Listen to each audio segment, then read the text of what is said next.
اور امریکہ نے نہ چاہتے ہوئے بھی اس وقت جو اسلامک کنٹریز ہے اس میں ایران کا رتبہ بہت اونچا ہو چلا گیا. وہ ایک لیڈرشپ کا رول ان کو مل گیا, اس میں کچھ نہیں کر سکتے. جہاں تک امریکہ کا سوال ہے, آپ جانتے ہیں کہ امریکہ نے اسرائیل کے کہنے پہ ان کی خاطر عراق ہو, افغانستان ہو, لیبیا ہو, سیریا ہو, وہ کون سا اسلامی ملک ہے جس کو انہوں نے تباہ نہیں کیا. اور وہ ڈیموکریسی نے جو جس کو کہتے ہیں کہ شیر خدا حضرت علی, ان کی پیروکاری میں کا انہوں نے ثبوت دیا اور بالکل اس کو فالو کر کے شہادت کو ترجیح دی. اور اسی شہادت نے آج ایران کو سرخ رو کیا کہ آج امریکہ جیسا اتنا بڑا سپر پاور اور عراق یہ اسرائیل جیسا جو پورا جس کو کہتے ہیں ولن آف دا ہول ورلڈ, جس نے ہر جگہ تباہی مچائی ہے. فلسطین میں اتنی تباہی مچا رہا ہے 2 سال سے, کوئی کچھ کہتا نہیں. اس کو بھی جو فوجی ہیں, وہاں کے جو لیڈرشپ ہے, ان کو سلام پیش کرنا چاہتی ہوں.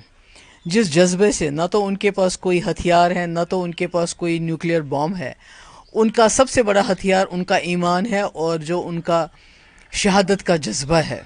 جس طرح سے انہوں نے یہ لڑائی لڑی کہ آخر کار, ابھی تو خالی چمن گویا ہو رہی ہے, مگر مجھے پورا یقین ہے کہ انہوں نے امریکہ جیسے سپر پاور کو اور اس کا جو بغل بچہ ہے اسرائیل, ان کو گھٹنوں پہ لایا. اور امریکہ نے نہ چاہتے ہوئے بھی اس وقت جو اسلامک کنٹریز ہے اس میں ایران کا رتبہ بہت اونچا ہو چلا گیا. وہ ایک لیڈرشپ کا رول ان کو مل گیا, اس میں کچھ نہیں کر سکتے. جہاں تک امریکہ کا سوال ہے, آپ جانتے ہیں کہ امریکہ نے اسرائیل کے کہنے پہ ان کی خاطر عراق ہو, افغانستان ہو, لیبیا ہو, سیریا ہو, وہ کون سا اسلامی ملک ہے جس کو انہوں نے تباہ نہیں کیا. اور وہ ڈیموکریسی کا نام دیتے ہیں, ریجیم چینج کا نام دیتے ہیں, بڑے نام دیتے ہیں. پر اصل میں اگر دیکھا جائے تو آج اگر امریکہ اپنا یہ سبق یاد رکھے گا کہ انہوں نے جنگ میں اپنی ٹانگ ڈال کے اپنی ٹانگ اٹکا کے انہوں نے اپنی جو پریسٹیج تھی, دیکھیے امریکہ پریزیڈنٹ بہت بڑا, اس کی ایک عزت ہوتی ہے, وہ بڑا مانا جاتا ہے. پر جب سے ٹرمپ آئے انہوں نے اس امریکہ پریزیڈنٹ کی پوزیشن کو اتنا بلیٹل کیا ہوا ہے, اتنا سبورٹ کیا ہوا ہے, اس کو خود بھی پتہ نہیں کہ میں آج کیا کہہ رہا ہوں اور ابھی کیا کرنے والا ہوں.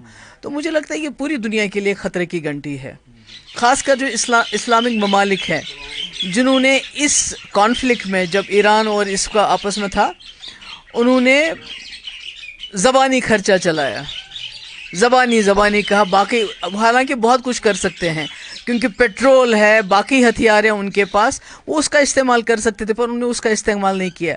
مگر مجھے خوشی ہے کہ ایران نے جو جس کو کہتے ہیں کہ شیر خدا حضرت علی, ان کی پیروکاری میں کا انہوں نے ثبوت دیا اور بالکل اس کو فالو کر کے شہادت کو ترجیح دی. اور اسی شہادت نے آج ایران کو سرخ رو کیا کہ آج امریکہ جیسا اتنا بڑا سپر پاور اور عراق یہ اسرائیل جیسا جو پورا جس کو کہتے ہیں ولن آف دا ہول ورلڈ, جس نے ہر جگہ تباہی مچائی ہے. فلسطین میں اتنی تباہی مچا رہا ہے 2 سال سے, کوئی کچھ کہتا نہیں.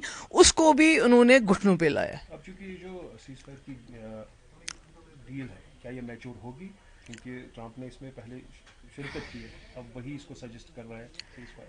میرے خیال میں جو میں نے لیٹسٹ رپورٹ سنی کہ جو ایران نے شرط رکھی تھی کہ ہم اس سیز فائر کو تب مانیں گے اگر وہاں ایران کے ٹائم کے 4 بجے تک اسرائیل جو اپنے سارے جو ہیں اس کے بعد کوئی حملہ نہیں کرے گا, اور اسرائیل نے اس کو فالو کیا, جس سے پتہ چلتا ہے کہ دونوں امریکہ اور اسرائیل چاہتے تھے یہ سیز فائر ہونا چاہیے. اور ٹرمپ کو قطر کی مدد لینی پڑی کہ بھئی آپ اسرائیل تو مان گئے, آپ ایران کو منوائیے. تو مجھے لگتا ہے یہ عالمی اسلام کے لیے, ہمارے ایمان کے لیے, ہمارے جو خاص کر جو شیعہ برادری میں جو جذبہ شہادت ہوتا ہے وہ جان سے زیادہ اس کو ترجیح دیتے.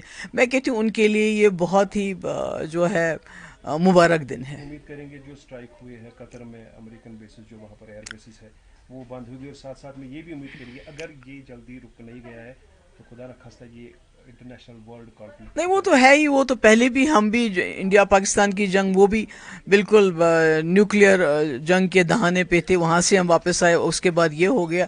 تو میں سمجھتی ہوں اس میں سب سے بڑا رول امریکہ کا ہے، کیونکہ وہی یہ جنگیں شروع کرتا ہے، وہی چاہے ڈائریکٹلی انڈائریکٹلی اس میں آتا ہے، تو مجھے لگتا ہے کہ اس کا بڑا رول ہے۔ اور آج چائنا اور روس جو پازیٹیو رول کر رہے ہیں، جس طرح جو انہوں نے پیچھے جو سپورٹ کیا ایران کو کہ بھئی ایران اکیلا نہیں ہے، جبکہ ایران کو باقی اپنے جو برادر ملک ہیں انہوں نے اکیلا چھوڑ دیا، پر ان دو ملکوں نے آگے آ کے امریکہ کو بتا دیا ہے کہ ہم اس ملک کے ساتھ کھڑے ہیں جس ملک کو آپ تباہ کرنا چاہتے ہیں۔ اس سے بھی ایک میسج چلا گیا اور آج سیز فائر کی باتیں ہو رہی ہیں۔ خدا بھی چاہے ورنہ ہمارے یہاں پر اثر پڑ سکتا ہے۔ نہیں، وہ تو نیچرلی صحیح بات ہے کہ جب بھی کسی ہمارے اتنا نزدیک خطہ ہے یہ، اس میں اور ایران کے ساتھ ہمارے بڑے پرانے رشتے رہے ہیں، اور یہ افسوس کی بات ہے کہ ہمارا ملک جو ایران کے ساتھ اتنے سالوں سے پرانے رشتے رکھے ہوئے تھے، وہ آج اس سے بالکل مخالف پالیسی اس نے اڈاپٹ کی ہے۔